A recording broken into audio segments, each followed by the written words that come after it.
पूछना ये था कि ये जो ख्वाब टूट जाते हैं इनकी वेल्डिंग कहाँ से करवाते हैं।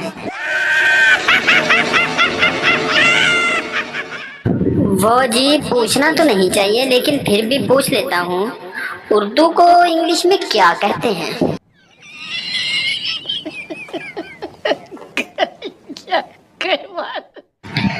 किसी को मुझसे अगर कोई मसला है तो मुझे बिल्कुल भी नहीं बताए, क्योंकि मेरे अपने बहुत मसले हैं। शुक्रिया।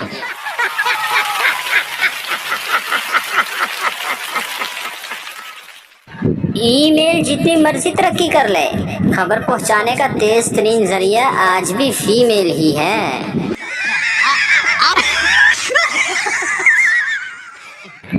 बाबा जी कहते हैं कि पहले लोग प्यार में पागल थे, फिर अंधे होने लगे और अब तो तोतले भी हो गए हैं। मेले बेबी ने थाना थाया।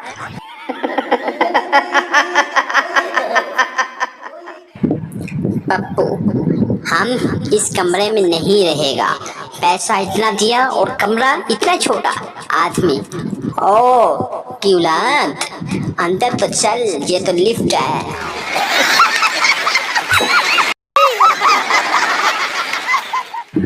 सारा काम कल पे छोड़ दिया।